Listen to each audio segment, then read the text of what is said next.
So let's just jump right into this explainer, shall we? Today we're looking at a completely unexpected, totally cost-effective secret weapon in our fight against modern climate disasters. And yeah, it's a furry 30-kilogram architect. We're talking about the beaver. These guys work tirelessly through the night using literally nothing but mud and sticks, and they are forcing top scientists and engineers to completely rewrite the playbook on how we manage our water. To really wrap your head around their impact, you just have to look at this number: 100 million. Before the 1600s, that's roughly how many beavers were just hanging out in North America alone. To put that massive scale into perspective, their dams created this incredibly vibrant, interconnected network of wetlands that covered a tenth of the entire continent. The landscape was basically a rich checkerboard of ecological diversity, and it was entirely shaped by these natural engineers. But, the story takes a pretty dark turn. Tragically, they became the exiled engineers. Beavers were hunted to near total eradication. People wanted their fur, they wanted castoreum, which is a secretion from their scent glands, and the results were devastating. They completely vanished from the UK by the 1500s, exterminated across Sweden by 1871. We almost lost them to history entirely. And honestly, our landscapes dried up right along with them. But thankfully, passionate citizens and scientists stepped in, sparking a massive comeback with a pivotal Swedish reintroduction in 1922. And eventually that historic 2009 trial that brought them back to the waters of Scotland. Which brings us to Section 1, Building Nature's Sponges, how 30-kilogram rodents terraform the landscape. The actual engineering process here is brilliantly simple. See, beavers are kind of slow and awkward on land, so step one is damming a flowing stream to create a deep, slow-moving pond. That's their safe zone to hide from predators. Then, they dig outward canals across the land so they can safely go forage for food. And the crazy thing is, just by doing what they need to do to survive, they inadvertently end up creating these vast, sprawling, fire-resistant wetlands that act exactly like giant sponges. Just look at this stark physical contrast. It's a textbook example of the beaver effect. Before they show up, you've got these straight, fast-moving rivers just slicing through dry, highly erodible soil. That setup is a literal recipe for violent flash floods, and it leaves the land completely vulnerable to getting scorched by wildfires. But after the beavers get to work, the whole system transforms. You've got these beautiful, meandering, braided channels. The soil gets incredibly saturated and spongy, the water slows way down, and suddenly you're left with these lush, green fire refuges. And calling them refuges is not an exaggeration. Out in the high deserts of Oregon and Nevada, bringing the beaver back has completely reversed decades of severe erosion. Even when they're hit with grueling, 4-year droughts, the sheer amount of water stored in these beaver complexes keeps the plant life super lush and green. When massive wildfires sweep through the western United States, these spots literally become emerald refuges, miraculously thriving right in the middle of a totally scorched landscape. Okay, moving on to Section 2, the ultimate flood defense, outperforming modern concrete infrastructure. Check out this staggering figure, 60%. Researchers at the University of Exeter ran the models during intense winter storms, and they proved that a dense network of beaver dams slashes peak flood river flows by an astonishing 60%. So, instead of a wall of water violently rushing into our towns and cities all at once, these dams act like a series of natural speed bumps. They absorb the river's energy and just drastically cut down the force of the floodwater. And when you look at the actual water storage in places like Devon, the difference is just wild. A normal stream might hold roughly 2 million liters of water. But a beaver wetland, we're talking up to 24 million liters safely stored in just one single site. It's like having a series of natural levees that delay flood peaks by hours, capturing massive volumes of rain and just letting it gently seep back into the surrounding soil. Real people are absolutely seeing the difference right now.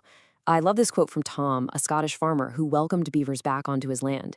He said, "It's like a sponge that kind of soaks up water in the summertime and then lets it out in the winter." For farmers downstream, this is huge. It literally means their farmyards and tractor tracks aren't getting completely washed out by unpredictable flash floods anymore.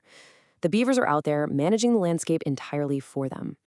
Let's look at Section 3, Free Water Filtration Plants, Cleaning Agricultural Pollution at Zero Cost. The benefits absolutely do not stop at flood control. When water hits one of these dams and slows down to a crawl, something amazing happens to the quality of the water downstream. Turbidity, which is basically suspended dirt and sediment, drops by an average of 15%. Harmful agricultural nitrates drop by 12%, and phosphates go down by 8%. Because the water is moving so slowly, all that agricultural runoff literally just settles to the bottom of the pond, where bacteria neutralize it. The result is remarkably cleaner water flowing right out the other side. To truly grasp the massive scale of what this means, we have to look over at Sweden. Back in 1922, a museum curator used literal pocket change from public donations to reintroduce just 2 beavers. Well, today, that population has exploded to 130,000. That is 130,000 free, natural water filters actively working across the whole country. They're performing a critical filtration function at a scale that municipalities usually spend millions to replicate, and they're doing it without a single dime from any human infrastructure budget. But of course, it's not always perfectly smooth sailing. Section 4, the Coexistence Challenge, navigating the friction of a wild return. Dropping a keystone engineer back into our heavily managed modern world raises some very valid concerns, especially in places like Scotland. A lot of people ask, don't beaver dams completely block migrating salmon? If you've got beavers building literal wooden walls across rivers, there is a totally understandable fear that they're going to prevent iconic, economically vital fish like Atlantic salmon from ever reaching their spawning grounds. But the data actually revealed a massive surprise. Scientists call it the salmon paradox. It turns out juvenile salmon actively thrive behind beaver dams. You see, the dams are usually quite porous, and they tend to be built on smaller tributaries, not the main migration arteries. So instead of blocking the fish, these deep, cool, slow-moving pools create the absolute perfect nursery habitats. The young salmon use these ponds to grow significantly larger and stronger before they head out to the ocean. Now, for the times when their engineering does clash with human needs, we've developed some really clever low-cost strategies for coexistence. We can use targeted dam notching to make sure fish can pass through, or we can install hidden flow pipes to control the pond height so a nearby farm doesn't flood. We can wrap wire cages around prized trees, or plant tall stakes and protective bundles called fastenines right along the banks. And if all else fails, conservationists prioritize relocating the problem families entirely instead of using lethal control. And the crazy thing is, these low-tech interventions are incredibly effective. For instance, researchers found that if you simply cut a narrow 30-centimeter notch in a problematic dam, a whopping 94% of tagged salmon smolts, those are the young migrating salmon, can pass through perfectly.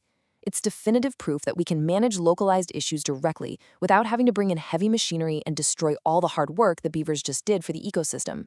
All of this brings us to a crucial realization about letting nature take the lead. For centuries, we basically assumed that managing water meant controlling it. We used rigid concrete, dredging, and deep, straight channels. But the beavers? They completely prove that a self-maintaining, totally responsive system built from just sticks and mud actually outperforms our own predictions. By stripping away our rigid assumptions of what rivers are supposed to look like, we're finding out that stepping aside and letting nature do its thing is often our absolute best strategy. I think Scotland's Environment Secretary really hit the nail on the head here, saying there are few species that have such a significant and largely positive influence on the health and function of our ecosystems. These complex, wonderfully messy, beaver-engineered wetlands aren't just visually beautiful. They are literally exactly what our degraded, dried-out landscapes desperately need right now to heal. Which leaves us with a final, kind of provocative thought to wrap up today's explainer. Are we finally ready to surrender our illusions of control? Is it time we stop fighting nature, put away the concrete, and just let the world's most capable rodent solve our biggest climate crises?